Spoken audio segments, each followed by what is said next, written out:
नाज़रीन आदाब, मुंसिफ टीवी में आपका खैर मकदम है। तेलंगाना असम्बली अपडेट पर आप देख रहे हैं हमारा खुसूसी प्रोग्राम सन 2024 सेमीफाइनल।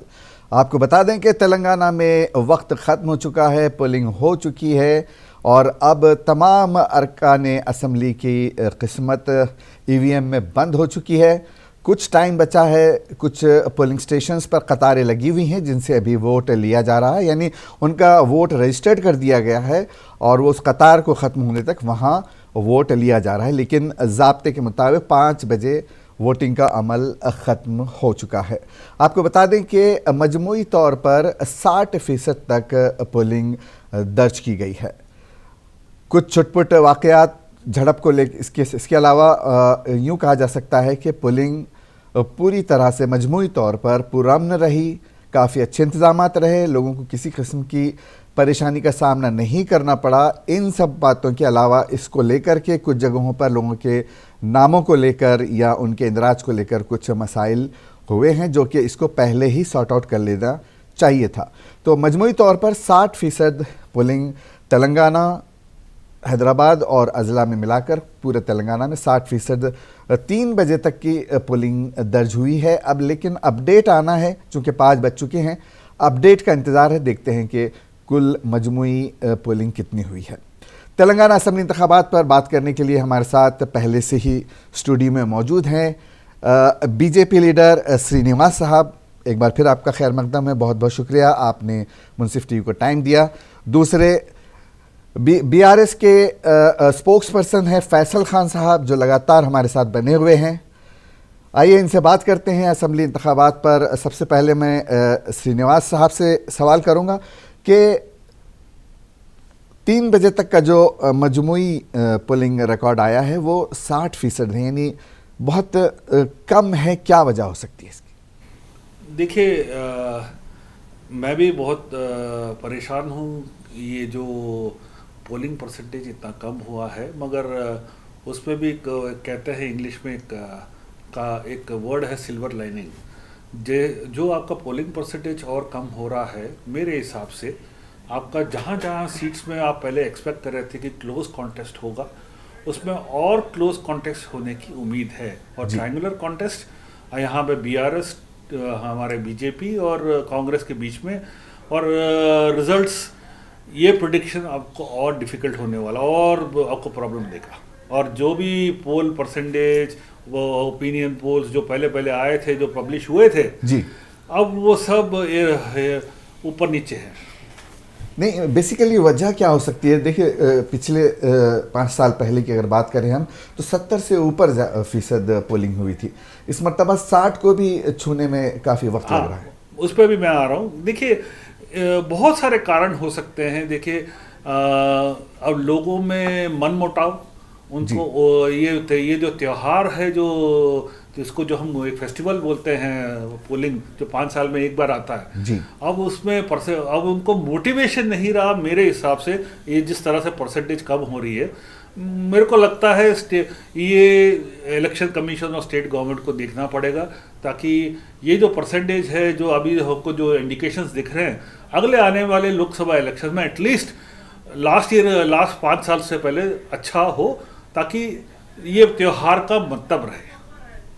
कहीं ऐसा तो नहीं कि लोग उकता चुके हैं, जो लुभावने वादे किए जा रहे हैं असल मुद्दे छोड़कर, यानी कि नौकरी का मसला है, किसानों का मसला है, बेरोज़गारी है, इन सब मसलों को छोड़कर कुछ लुभावने वादे जो किए जा रहे हैं, जैसे कि अभी हमने देखा, अब इंतखाबात हो चुके हैं, हम बात कर सकते हैं कुछ हद तक। तो क्या यही वजह है कि लोग उकता चुके हैं इन सब वादों से? अब कोई ज़्यादा दिलचस्पी लोग दिखा नहीं रहे। देखिए, जनता अभी के ज़माने में, जो 2023 में हम बैठे हैं, इंफॉर्मेशन टेक्नोलॉजी और आपका सोशल मीडिया का में जो आपको डेटा आता है, जनता के पास स्मार्टफोन्स हैं और उनके पास जो कुछ भी आता है वो एकदम 2 सेकंड में फैक्ट चेकिंग होता है, जैसे मैं पहले भी बता रहा था। और जो भी वादा करता है, जो भी वादे करते हैं, उसका चेकिंग करके जनता यही सोचती है कि भाई हमारा जो दर्द दिल कोई समझने को तैयार नहीं है, अब क्या करें, अब किसके पास जाएं। अब ये मेरे को पर्सनली ये लग रहा है। मगर हैविंग सेड दिस, और ये इस बात को अगर साइड में रखे, जनता के पास आउटरीच होना चाहिए इलेक्शन कमीशन के थ्रू। मैं उनसे अपील करता हूँ ऐसे ऐसे प्रोग्राम बनाए ताकि इसको एटलीस्ट एक सेमी परमानेंट, अगर सेमी कंपलसरी अगर जैसा कुछ बनाए, आपका अगर वोट रजिस्टर हो, ताकि आपका जहाँ पे वो काम करते हैं, जहाँ पे वो मुलाजिम हैं, एटलीस्ट उनको भी वो मोटिवेट करे उसके उनके जहाँ जहाँ वो काम करते, ताकि ये वोट परसेंटेज बढ़े। जी फैसल खान साहब, आपके पास आऊँगा। क्या आप मुतमईन हैं इस परसेंटेज को लेकर? जी मैं बिल्कुल मुतमईन नहीं हूँ इस परसेंटेज को लेकर, क्योंकि मैं बारहा यही कहना चाहूँगा कि हमारे जो पार्टी लीडर्स है, जो पार्टी कैडर्स है, बार बार जो है सो पब्लिक में जाकर उनके दरमियान में उनको ये अवेयर करने की कोशिश करे कि भाई ये आपका जमहूरी जो है सो इख्तियारात है, जमहूरी आपका हक़ है, उसको इस्तेमाल करिए, इस्तेमाल करके अपने आने वाला 5 साल का फ्यूचर डिसाइड करिए, ताकि आप एक अच्छी गवर्नेंस का एक्सपेक्टेशंस रखें पब्लिक को। ये भी जो है सो अपने अवेयर हम ये कोशिश करें कि भाई अगर आप जो है सो वोट करेंगे तो ये आपका फ्यूचर नहीं, ये 4 करोड़ जो है सो आबादी का फ्यूचर है जो तेलंगाना स्टेट की है। और रही बात जो है सो अपने पोलिंग परसेंटेज, पिछले बार जो हुआ था अब के बार उससे कम होना, ये हेल्थी डेमोक्रेसी की निशानी नहीं है। बेशक बेशक, मैं वही तो जानना चाह रहा हूँ, क्या वजह हो सकती है इस बार के पोलिंग परसेंटेज बहुत कम रहा?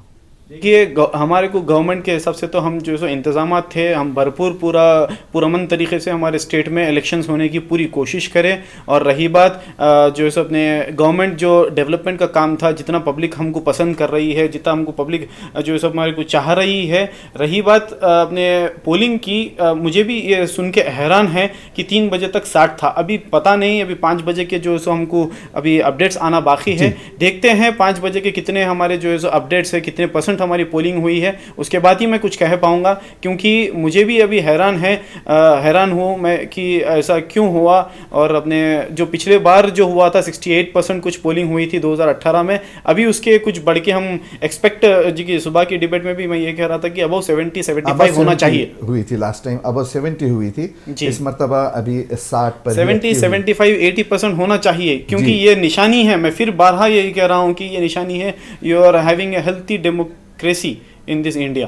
आप तेलंगाना में ये बताना चाहिए, तेलंगाना की आवाम ये बताना चाहिए कि हमारे साथ ही साथ 5 स्टेट का, हमको मिला के 5 स्टेट का चुनाव हुआ, और वो 5 स्टेट का चुनाव का जो परसेंटेज है, हमको वो परसेंटेज को क्रॉस करना है। क्योंकि यहाँ पर संविधान को मानने वाले, यहाँ पर जो है सो तेलंगाना स्टेट में एक हेल्थी डेमोक्रेसी को मानने वाले और एक अच्छी गवर्नेंस चाहने वाले है। जी हाँ, इसके बावजूद कि एक मुहिम चलाई गई, लोगों को जोड़ा गया, नए आने वाले वोटर्स को उनके नाम इंदराज किए गए, उस लिहाज से तो हर लिहाज से जो है वोटिंग परसेंटेज बढ़ना चाहिए था। लेकिन चलिए आइए बात करते हैं कि अगर शहर Hyderabad, old city, new city की अगर बात करें तो मेन 3 जमातों, यानी यूँ कहिए कि 4 जमातों, बीजेपी, कांग्रेस, MIM और BRS, इन चारों में सिटी की अगर हम बात करें तो बहुत कड़ा मुकाबला था। फैसल खान साहब जी, किस तरह से आप देखते हैं? देखिए मुकाबला तो हर किसी में है, ये जैसा कि डेमोक्रेटिक इंडिया में you are having the rights to compete each and every party. आपका भी जो है सो जमहूरी इख्तियारत है, हमारे भी जमहूरी इख्तियारत है, हमारे भी कैंडिडेट्स हमने फ़ाइल किए थे, आपके भी कैंडिडेट्स हमने फ़ाइल किए थे।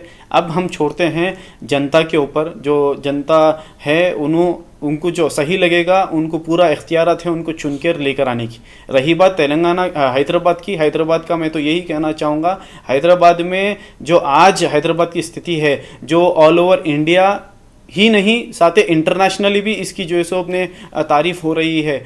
बड़े बड़े फिल्म एक्टर्स को आप देखने को मिलेंगे, बड़े बड़े जो है सो अपने इंडस्ट्रियलिस्ट जो है आ रहे हैदराबाद को, जो काफ़ी टाइम के बाद आए थे। रजनीकांत एक्टर है और जो है सो सनी देओल है, ये लोग आके यहाँ पर जो है सो अपने हैदराबाद की डेवलपमेंट की तारीफ़ करके जा रहे हैं, जो एकदम रेनोवेट किया गया हैदराबाद को। और रही बात सेकेंड चीज़ ये है कि आप हैदराबाद को IT सेक्टर से कितना अच्छा डेवलप करें, आपको देखने को मिलेगा। बड़े बड़ी इंटरनेशनल मल्टीनेशनल कंपनीज जो है सो यहाँ पर आके अपना इन्वेस्टमेंट और यहाँ पर अपना जो है सो अपने बिजनेसेस एस्टैब्लिश कर रहे हैं, यहाँ पर रोज़गार देने की कोशिश कर रहे हैं। और आपको मालूम होना चाहिए कि अपने पूरे ऑल ओवर इंडिया में 44% ऑफ IT जॉब्स अगर कोई होल्ड करता है वो तो हैदराबाद है। हम इस चीज़ को बेंगलुरु को भी पीछे छोड़ दिए थे।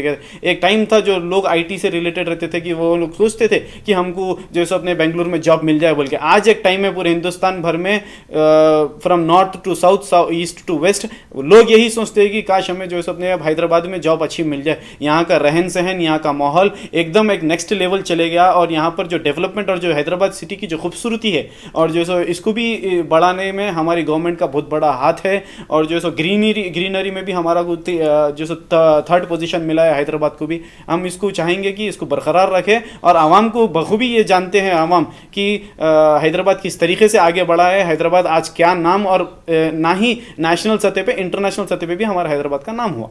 तो आपको लगता है इन्हीं मुद्दों पर आवाम ने आपको, आपकी पार्टी को वोट किया होगा कि अगली हुकूमत में दोबारा? डेवलपमेंट पे ही हम बीआरएस पार्टी का स्टार्टिंग से इमरान साहब यही आइडियोलॉजी और यही जो है सो अपने स्ट्रैटेजी एंड पॉलिसी रही है कि हमको काम करके बताना है, फिर हमको वोट मांगना है। श्रीनिवास जी, आपसे मैं पूछना चाहूँगा, क्या मुत्तफिक हैं आप? देखिए, ऐसा है, जब तेलंगाना राज्य बना 2014 में, उससे पहले आईटी इंडस्ट्री अपनी नींव ले चुका था हैदराबाद में। और ये इसका मैं सच बोलना चाहता हूँ, क्रेडिट चंद्रबाबू नायडू जी, उनके विजन के हिसाब से उन्होंने किया। भले वो हमारे पार्टी के नहीं है, वो दूसरे टीडीपी के हैं, मगर credit where it is due. हकीकत बोलो, सच बोलो, उन्होंने पूरा आईटी का पूरा कहा तो ये जाता है कि आईटी की बुनियाद उन्होंने रखी थी और ग्रीन तेलंगाना की भी शुरुआत। देखिए, आउटर रिंग रोड का जो प्लानिंग था, बुनियाद से देखिए, शमशाबाद एयरपोर्ट का जो प्लानिंग था, सब बाबूजी के टाइम में था। बस आपका राजशेखर रेड्डी टाइम के इम्प्लीमेंट हुए थे। और जो डेवलपमेंट फर्दर हुआ, जो ऐड होते गए, ये खिचड़ी में जो बोलते हैं ना, तड़का, काजू, किशमिश, जो वो डाल रहे हैं अभी। तो खिचड़ी तो पक चुकी थी 2014 में, अब बाकी जो तड़का, ये बाकी जो फ्लेवर डाल रहा है, वो फ्लेवर डाल रहा है। आप ही बोल रहे हैं बुनियाद रखे, आप ही बोल रहे हैं खिचड़ी पक गई। और दूसरी क्या है, जो Hyderabad, greater Hyderabad municipal corporation का बहुत बड़ा इशू है। ये बहुत बड़ी, जब भी हमको बरसात होती है, आपके सब रोड भर जाते हैं। जी जी। और स्ट्रैटेजिक नाला डेवलपमेंट, ये हर तबके को प्रॉब्लम आ रहा है, चाहे वो हिंदू रहने दो, मुसलमान रहने दो, सिख बोलो, ईसाई बोलो, वो हमारे एक दाग जैसा बनता जा रहा है। मैं यही पूछना चाहता हूँ मेरे काबिल दोस्त से कि इस पे भी थोड़ा तवज्जो दे, थोड़ा ध्यान दे, ताकि इस पे जो स्ट्रैटेजिक नाला है और बाकी जितने भी ड्रेन सिस्टम है, ड्रेनेज और पाइपिंग सिस्टम है, अगर ठीक हो तो एक अच्छा रहे, वरना एक ग्रहण बन जाता है।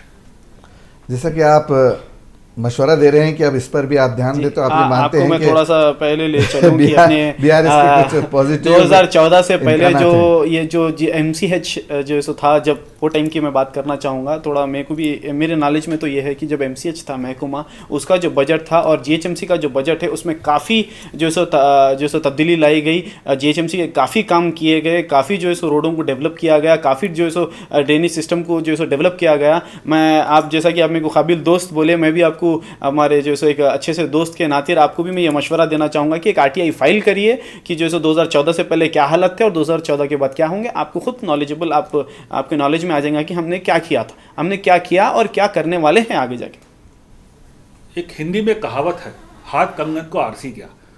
जब बरसात आती है, पोल खुल जाता है।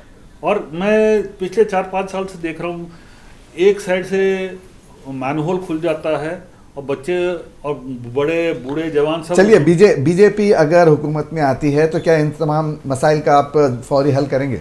देखिए, बीजेपी अगर आती है, हम डबल इंजन की सरकार, मैं ओपनली बोल रहा हूँ, डबल इंजन की सरकार बनाएंगे। और जो भी सेंट्रल फंड्स हैं उसको ट्रांसपेरेंटली हम खर्च करके ये बताएंगे, भाई हमको इतना फंड मिला, हम इतना खर्च कर रहे हैं। और अर्बन, रूरल, सेमी अर्बन, हर जगह को हम डेवलप करेंगे। और आप देखेंगे, देखिए कंटिन्यूटी होता है। सपोज अभी बीआरएस की सरकार है, अगर हमारी सरकार बनती है तो कंटिन्यूटी रहता है हर पॉलिसी। हम ये नहीं बोलते कि भाई इनका नाम हटाओ कि हमारा करो, नहीं, ये नहीं, ये एक हेल्दी, जैसे ये बोलते हैं, हेल्दी डेमोक्रेसी की पहचान नहीं है।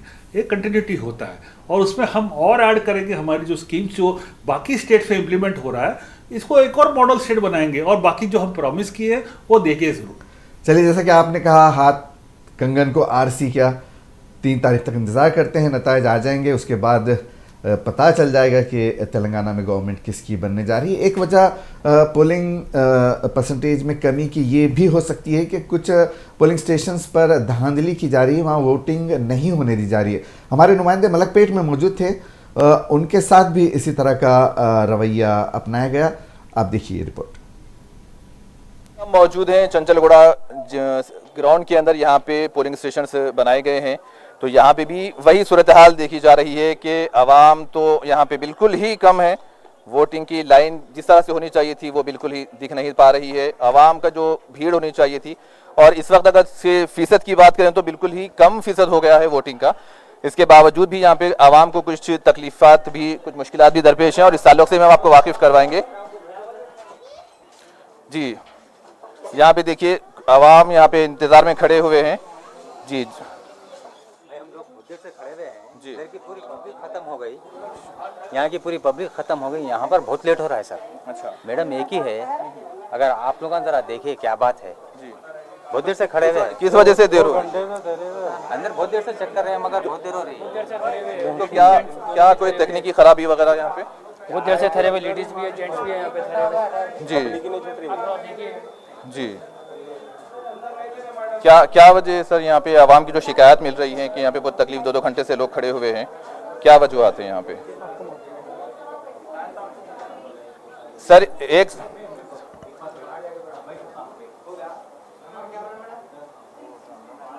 सर यहाँ आवाम की शिकायत है कि यहाँ बहुत देर हो रही है। इस ताल्लुक से अब क्या कहेंगे कि वक्त भी बहुत कम है और यहाँ पे आईडी कार्ड्स रखने के बावजूद भी वोट डालने के लिए नहीं दिया जा रहा है। इस पर आप क्या कहना चाहेंगे? वहाँ पे आईडी कार्ड है, स्लिप है और वोट डालने के लिए इस वक्त परसेंटेज बिल्कुल भी कम है, और परसेंटेज को बढ़ाने के लिए जब वोटिंग दी जा रही है, तमाम चीजें मौजूद हैं, फिर भी वोट डालने का मौका नहीं दिया जा रहा है। क्या वजूहत हैं? देखिए यहाँ पे आवाम गुस्से से निढाल है। अब क्या किस तरीके से यहाँ पे सर्विस दे रहे?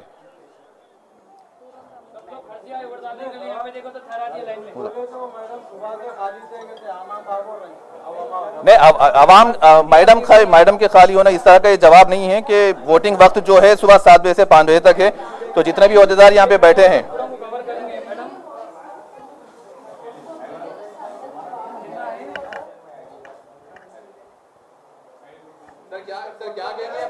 आवाम का ये जो गुस्सा है, आप क्या किस तरह की ये जो देर हो रही है, क्या वजह है? सर यहाँ पे आवाम गुस्से में है, क्या कहना चाहते हैं? देखिए ये इस तरह से अगर सवाल पूछने पर, ये जो चंचलगुड़ा जो ग्राउंड है, यहाँ का जो एक असेंबली हलका है मलकपेट में आता है, और यहाँ पे बहुत से तकनीकी खराबियां भी है। यहाँ के जो ओहदेदार हैं वो सही तरीके से यहाँ पे आवाम के साथ रिस्पॉन्स नहीं कर रहे हैं। और ये चीज मैं आपको बता दूं कि यहाँ पे लोग यहाँ वोट देने के लिए ठहरे हैं। इस वक्त करीब 4 बज चुके हैं, वोटिंग का फीसद भी बिल्कुल कम है, और इस वक्त में वोटिंग फीसद को बढ़ाने की जितनी हद मकदूर कोशिशें की जानी चाहिए थी, ओहदेदारों से सवाल करने पर हमारे मीडिया के मुंह पे दरवाजे को बंद कर दिया जा रहा है। ये ओहदेदारों की ये देख सकते हैं कि कितना सॉफ्टनेस है। तो हमारे साथ, अगर हमारे साथ इस तरह का सॉफ्टनेस है, तो फिर पब्लिक के साथ में ये लोग का किस तरह से बिहेवियर रह रहा होगा, ये सब आप देख सकते हैं। इस वक्त हम बात करेंगे यहाँ पे जो मौजूद आवाम है, कितनी देर से यहाँ पे खड़े हैं, किस तरह की मुश्किलात उन्हें पेश हैं और किस तरह से उन्हें हरासमेंट किया जा रहा है। आप कब से खड़े हुए हैं यहाँ पे? मैं एक घंटा हो गया। कितनी देर? 1 घंटा। ज्यादा लाइन नहीं है, फिर आपको इतनी देर क्यों हो गई? वोट डालने के? लाइन है ना। 1.5 घंटा हुआ मैं आके, 2:30 बज गए, बस से आई मैं जब से यहीं छू। अच्छा, लाइन चल रही नहीं एक भी। वजह क्या है? अभी क्या है कि उधर गए तो हम जाएंगे ना मालूम नहीं अंदर। अच्छा, अभी तो 2 अब गए, मैं आए जब से। अच्छा, यहाँ से यहीं ठहरी हुई हूँ। जी जी। 1.5 घंटे से यहीं ठहरी। बताइए आपको किन मुश्किलात का सामना रहा? जैसे यहाँ पर ठहरा हुआ हूँ, मेरा मलकपेट डिवीजन में मेरा वोट है। यहाँ पर मेरी स्लिप है और मेरा आईडी प्रूफ है, वोटर आईडी कार्ड है। इसमें फादर नाम भी है, मेरा भी नाम है, आप देख लीजिए। ये स्लिप में भी देख लीजिए। तो उन्होंने इसके बावजूद भी मेरी वैलिड गुम गई, तो आधार कार्ड मेरे पास नहीं है। वक्त यहाँ मेरे पास फोन में बता रहा हूँ भी, तो उनको नहीं, मेरे को आधार कार्ड लेके आए तो वोट डालना बोल रहे हैं। अब कैसा डालना आप बोलिए? ना आधार कार्ड की क्या जरूरत है? फिर कौन सा भी आईडी प्रूफ चाहिए बोले, और तकरीबन जगह स्लिप्स भी हम लोग को इशू नहीं हुए। और यहाँ पर जो बैठे हुए हैं उन लोग बहुत स्लो कर रहे हैं। उन लोगों को चाहिए कि कोई यंग पर्सन रखे ताकि वो जल्दी करे। वो काफी यंग एज। देखिए उनको, मैडम को बोला मैं आईडी प्रूफ चेक करिए, बोले तो उन्होंने नया होता बोल के बोल रहे हैं। अच्छा, उठ गया मैडम, अंदर चले यहाँ पर ठहरे हुए मैडम जी। आप थोड़ा अंदर लीजिए।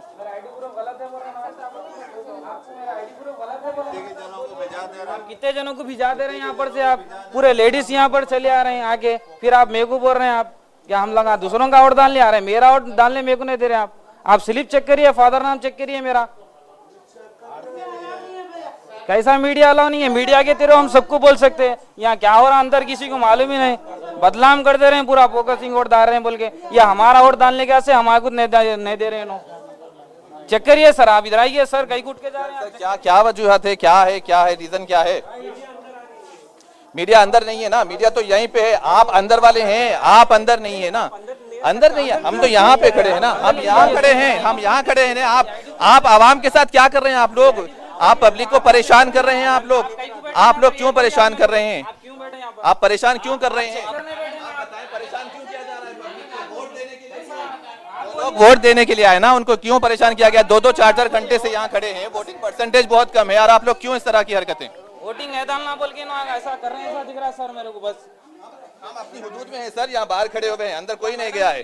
हमारा काम है मीडिया को सच्चाई को दिखाना, हम सच्चाई को दिखा रहे हैं कि यहाँ पे कितनी देर से पब्लिक खड़ी हुई है। अगर पब्लिक के बिना वोट अगर नहीं पड़ा, 1 घंटा बाकी है, परसेंटेज नहीं हो पाया है, जिसके पास में तमाम दस्तावेजात, तमाम चीजें मौजूद है, क्यों उन्हें वोट डालने से रोका जा रहा है? जितने ओहदेदार हैं यहाँ पे, आइए ना, कोई कैमरे के सामने क्यों नहीं आ रहा? कोई कैमरे के सामने क्यों नहीं आ रहा? कैमरे के सामने हम अंदर नहीं आएंगे, वो आएंगे बाहर, कैमरे के सामने क्यों नहीं आते? मैडम आप बोलिए, आपकी क्या चीजें हैं? अब क्या चीजें, हम अंदर नहीं जा रहे, हम यहाँ पे अपनी हुदूद में हैं, हमारी लिमिट्स हमको पता है, मीडिया के लिमिट्स हमको पता है कि किस तरीके से हमारी लिमिट्स होते हैं। आप जवाब दीजिए कि पब्लिक इस तरह से क्यों भड़केगी? 1 घंटे का वक्त है, कोई अभी तक जो जितना परसेंटेज होना था कुछ भी नहीं है। यहाँ भी देख सकते हैं आप लोग, सब जने यहाँ वोट ही नहीं डाला, मैं मेरा वोट डालने के से मेरे को वोट रोक रहे हैं। आइए मैडम बात करिए। नहीं डालते बोल के चले आ रहे, थोड़े लिस्ट फेंक दे के चले जा रहे, नहीं डालते हम लोग बोल के वोटिंग लिस्ट फेंक दे रहे। इन लोगों का क्या है काम? बारीकी कुछ लोग पूछ रहे हैं सर, लगा चलो कुछ आईडी प्रूफ नहीं है बोले तो आप भिजा दीजिए, आप खाली स्लिप लाने में तो लगवा है, नंबर अपडेट क्या लाके आया? मैं लोग अभी फेंक दे के चले जा रहे हैं। पढ़े लिखे जो लोग क्या डालना, जो है तो परेशान होके चले आ रहे। मैडम को लेके इंटरव्यू, मैडम ही भगा दे रहे सबको। मैडम जब से यहाँ पर बैठे हुए थे, जैसा आप लोग आते कि उठ के अंदर चले गए, आप लोगों से बात भी नहीं कर रहे हैं। हमारे बिल्कुल बुलाइए, पुलिस को बुलाइए, हम अपने हुदूद में हैं, हमारा काम जो है हम कर रहे हैं, और आपका काम क्यों नहीं हुआ हम आपसे वो सवाल कर रहे हैं। हमारा काम सवाल करना है, हम सवाल कर रहे हैं, हम कोई यहाँ पे लड़ाई झगड़े तो नहीं कर रहे हैं ना। अवाम का जो गुस्सा है हम टीवी पे बिल्कुल बता के रहेंगे हैदराबाद के अंदर। देखिए आप यहाँ कोई लीडर है, कोई नहीं है। देखिए खुला छोड़ने के बाद ये लोग अपनी मनमानी कर रहे हैं। मैडम बोल रही जाओ, और कितने के जने पलट के चले गए। चलो हम मीडिया से हम उनसे सवाल कर रहे हैं, तो सर ये हमारे मुंह पे दरवाजे बंद कर रहे हैं। 1 घंटे का वक्त बाकी है और ओहदेदार यहाँ पे इस तरह का बिहेवियर कर रहे हैं आवाम के साथ में, ये बहुत ही नाकाबिल कबूल अमल है। यहाँ पे आवाम को इतना परेशान किया जा रहा है। फोन लेके नहीं देख रही, फोन में भी नहीं देखते बोल के वापस कर दे रही, फिर जाके आधार लेके आना पड़ रहा, तक हमारा घर दूर है, तक देर हो जा रही, वैसे करते जा रहे हैं। अब भी आके चले गए हम लोग, नहीं डालना देना, नहीं डालते बोल के बोल।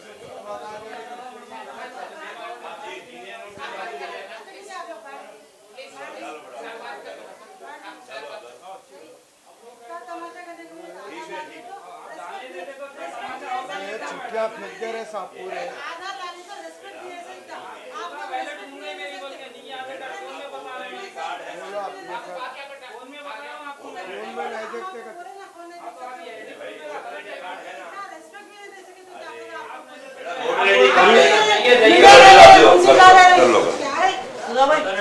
मीडिया का काम तो ये है मैडम के सच बताना है, आपका काम आप करिए ना, आपके काम में कोई दखलंदाजी नहीं है।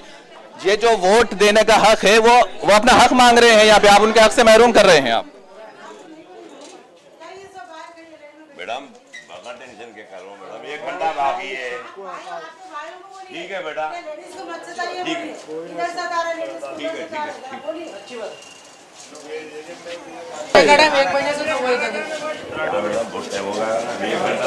नहीं हमारी पता है।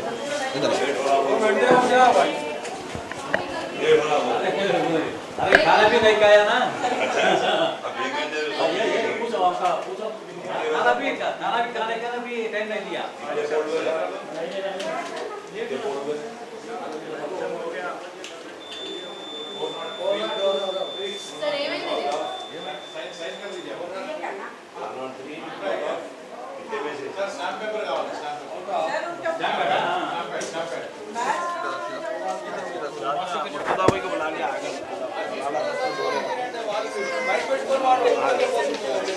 अंदर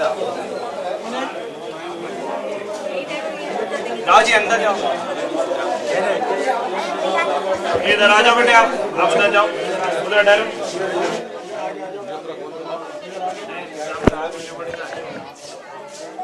जितने भी हो यहाँ पे ड्यूटी के सबके दीजिए। पे रहते हैं और क्या आपको क्या परेशानी है अभी वोट डालने के लिए? सर मेरे को परेशानी ये है कि मैं कुर्माकोड़े सैदाबाद में रहता हूँ, मेरे पास वोटर आईडी है, आधार कार्ड है। वोट डालने हम आए हम लोग यहाँ पर, तो सबसे पहले तो हमारे गाड़ी बहुत दूर ठहरा करो, आतंकवादियों के साथ चेक कर रहे हैं, फिर अंदर आए बाद आप बोले आपका वोट डल गया बोल रहे। ऐसा कैसा डलता? सब मेरे पास वोटर आईडी भी है और वोट आधार कार्ड है, सब है। ये मेरे पास वोटर आईडी है, आधार कार्ड है, स्लिप है, तीनों चीजें। बोल रहे हैं आपका वोट डाल दिए, कैसे डालते हैं? पूरे सिस्टम की खराबी है यहाँ पर, कोई देखने वाला नहीं है, कोई पूछने वाला नहीं है। वो मैडम आ रहे हैं, मैडम आए बात आप वेट करो, बाहर ठहरो। हम लोग बाहर कहाँ ठहरना, रोड पे ठहरे तो वहाँ पर डिफेंस वाले उधर आगे बढ़ा दे रहे, पुलिस वाले सब। तो ये कोई सिस्टम है? कैसा करना क्या है बोलिए? वोट डालने नहीं डालना, फिर पूरा बोगस वोटिंग चल रही है। इसका मतलब हम मेरा वोट कहाँ है? फिर हम क्यों नहीं डालना? आप लोग बोलते हैं कि भाई आप लोग वोट डालिए और हम लोग आपके पीछे है, सब है। फिर अब ये क्या हो रहा बोलिए? तो यहाँ पे जो ओहदेदार हैं फिर ये क्या ये लोग कोई कॉपरेट नहीं कर रहे हैं। किसी को फोन लगाया कि बोले मैडम आने वाले हैं, आप बाहर वेट करो। बाहर हम कितनी देर वेट करेंगे? ये कौन सा इलाका है और ये कौन सा इंतखाबी पोलिंग मरकज है? हम जहाँ गए थे चंचलगुड़ा ग्राउंड के अंदर, वहां पे भी आवाम को वोट डालने में कई मुश्किलात का सामना रहा था और उससे मुत्तसिल बाजू एक गली में एक और मरकज है वोटिंग का जो मोहम्मदन स्कूल के अंदर है और यहाँ पे भी आवाम को कई तकलीफ का सामना है। चीफ इलेक्टोरल ऑफिसर ने कहा था कि बड़े बड़े दावे ये हुए थे कि बोगस वोटिंग के ऊपर करवाने पे बड़ी कड़ी निगरानी रखी गई है, बोगस वोट नहीं करवाया जाएगा, बोगस वोट के ऊपर हम तमाम तरह की पाबंदियां लगा रहे हैं। और यहाँ पे इस वक्त एक राय दहिंद एक वोटर हमारे साथ मौजूद है, ना सिर्फ उनका बल्कि उनकी अहलिया का भी वोट यहाँ पे डाल दिया गया है, जबकि वो लोग इस वक्त मरकज पे पहुंचे हैं अपना वोट डालने के लिए। तो उन्हें ये सुनकर हैरानी हो रही है कि इनके आने से पहले उनका वोट डाल दिया गया। तो किस तरह से उनका वोट डाला गया, ये सवालिया निशान है एक बड़ा। यहाँ पे पुलिस का अमला भी आप देख सकते हैं, ओहदेदार यहाँ पे मौजूद हैं और इन तमाम ओहदेदारों की मौजूदगी में अगर किसी का वोट कोई एक बंदा आकर के डाल कर चला जाता है तो फिर यहाँ ओहदेदारों की चौकसी पर सवालिया निशान लग रहे हैं। ओहदेदारों की जो मेहनतें होती हैं, यानी कि अवाम के जो ख्वाब होते हैं कि हम अपना पसंदीदा लीडर चुनेंगे, कोई और आकर के उसका अपना उनका वोट इस्तेमाल करके चले जाता है। बाज़ाब्ता यहाँ पे गेट के पास में एक होमगार्ड हैं, वो चेक करके छोड़ रहे हैं। अंदर ओहदेदार है, वो भी स्लिप देख करके छोड़ रहे हैं। तो फिर ये जो आप देखिए यहाँ पे एक होमगार्ड है गेट के पास में, ये बाज़ाब्ता स्लिप देख करके अंदर छोड़ रहे हैं। उसके बाद में तमाम ओहदेदार भी यहाँ पे अंदर मौजूद हैं, तमाम स्लिप को जांचा जा रहा है। उसके बावजूद भी यहाँ पे बोगस वोटिंग हुई है या नहीं हुई इसका अंदाजा हम कहीं नहीं सकते, लेकिन यहाँ पे वोट दूसरों के वोट उनके वक्त पे पहुंचने से पहले ही डाल दिए गए हैं। एक बार जी मैं एक मरतबा आपको बता दूं कि तमाम डॉक्यूमेंट्स यहाँ पे मौजूद हैं, उनका वोटिंग लिस्ट के अंदर भी नाम मौजूद है। उसके बावजूद भी उनका वोट कोई और डालता है, ना सिर्फ उनका वोट बल्कि उनकी अहलिया का भी वोट यहाँ पर किसी और ने डाल दिया। बोगस वोटिंग हुई है। यहाँ पे ओहदेदार चौकस नहीं है, ओहदेदारों की